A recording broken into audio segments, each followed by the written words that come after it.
അസ്സലാമു അലൈക്കും വറഹ്മത്തുള്ളാഹി വബറകാതുഹു. പ്രിയപ്പെട്ട സഹോദരി സഹോദരങ്ങളെ, പുതിയ വീഡിയോയിലേക്ക് ഹൃദ്യമായ സ്വാഗതം. ഇന്ന് അല്ലാഹു സുബ്ഹാനഹു വ തആല നമുക്ക് നൽകിയ ഒരു മഹത്തായ പഴത്തെക്കുറിച്ചാണ് നമ്മൾ പറയുന്നത്. നിങ്ങൾക്കൊക്കെ അറിയുന്ന ഒരു പഴമാണ് മുന്തിരി. അതിന്റെ ഉണങ്ങിയ രൂപം ഉണക്കമുന്തിരി. ഉണക്കമുന്തിരിക്ക് ഒരുപാട് പ്രത്യേകതകളുണ്ട്.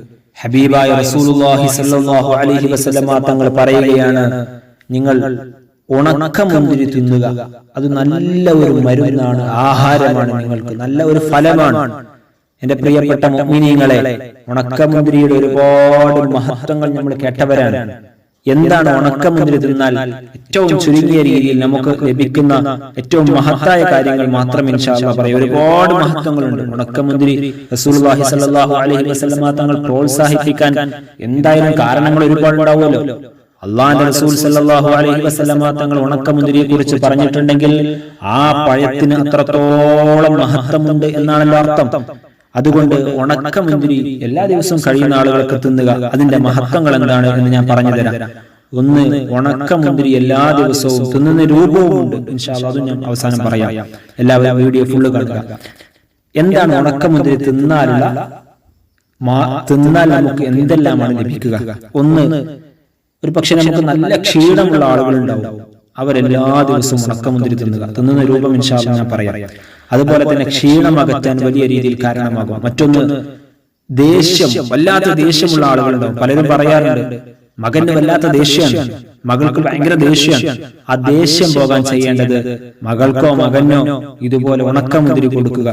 പിന്നെ നമ്മുടെ ഞരമ്പുകളൊക്കെ ശക്തിപ്പെടാൻ, നല്ല ശക്തിയുള്ള ഞരമ്പുകളാവാൻ, നല്ല ആരോഗ്യം ഉണ്ടാവാൻ, അതുപോലെ തന്നെ നമ്മുടെ വായക്ക് നല്ല സുഗന്ധം ഉണ്ടാകാൻ.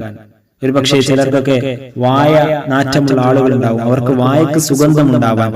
അതല്ലെങ്കിൽ നല്ല കഫത്തിന്റെ പ്രയാസമുള്ള ആളുകൾ, ഒരുപാട് ആളുകൾ പറയാറുണ്ട് നല്ല കഫപ്രയാസങ്ങൾ, കഫം കൊണ്ട് ബുദ്ധിമുട്ടുന്നുണ്ട്, കഫം പിന്നീട് ഒരുപാട് വലിയ രോഗങ്ങളിലേക്കൊക്കെ നയിക്കും. അതുകൊണ്ട് കഫത്തിന്റെ പ്രയാസമുള്ള ആളുകൾ, അതുപോലെ തന്നെ നല്ല സൗന്ദര്യം ഉണ്ടാവാൻ, നല്ല നിറം, നല്ല ശരീരത്തിന് തൊലിക്കും മറ്റുമൊക്കെ നല്ല നിറവും മിനുസവും ഒക്കെ ഉണ്ടാകാൻ ഇൻഷാ അല്ലാഹ് ഏറ്റവും നല്ല മരുന്ന്, ഏറ്റവും നല്ല ഫലമാണ് ഉണക്കമുന്തിരി. ആ ഉണക്കമുന്തിരി എന്താണ് ചെയ്യേണ്ടത്? ഉണക്കമുന്തിരി നിങ്ങൾ ചെയ്യേണ്ടത്, കടയിൽ നിന്നൊക്കെ നമുക്ക് വാങ്ങാൻ കിട്ടും. ആ ഉണക്കമുന്തിരി അല്പം ഉണക്കമുന്തിരി എടുക്കുക. എല്ലാ ദിവസവും ഒരല്പം 10-20 ഉണക്കമുന്തിരി എടുക്കുക. എന്നിട്ട് ഒരു ഗ്ലാസ് വെള്ളത്തിൽ രാത്രി ഇട്ട് വെക്കുക. ഒരു ഗ്ലാസ് വെള്ളത്തിൽ ഇട്ട് വെക്കുക. എന്നിട്ട് എല്ലാ ദിവസവും രാവിലെ സുബ്ഹി നമസ്കരിച്ചതിന് ശേഷം ആ വെള്ളവും മുന്തിരിയും അടക്കം നിങ്ങൾ കുടിക്കുക. ഇൻഷാ അല്ലാഹ് നിങ്ങൾക്ക് വലിയ രീതിയിൽ ഇതിന്റെ ഫലം കാണാൻ സാധിക്കും. നമ്മുടെ ക്ഷീണം മാറാൻ, ദേഷ്യം പോകാൻ, വായക്ക് നല്ല സുഗന്ധം ലഭിക്കാൻ, ഞരമ്പുകൾ ശക്തിപ്പെടാൻ, കഫത്തിന്റെ പ്രയാസങ്ങൾ മാറാൻ, നല്ല മിനുസമുള്ള തൊലി ഉണ്ടാകാൻ ഇൻഷാ അല്ലാഹ് ഇതൊക്കെ നിങ്ങൾക്ക് സഹായിക്കും. ഹബീബായ റസൂലുള്ളാഹി സ്വല്ലല്ലാഹു അലൈഹി വസല്ലമ തങ്ങൾ ഏറെ പ്രോത്സാഹിപ്പിക്കപ്പെട്ട, തിന്നാൻ പറഞ്ഞ ഒരു ഫലം കൂടിയാണല്ലോ മുന്തിരി. ഇൻഷാ അല്ലാഹ് അതിന്റെ ഒരു പ്രതിഫലം പ്രത്യേകം ഉണ്ടാകുമല്ലോ.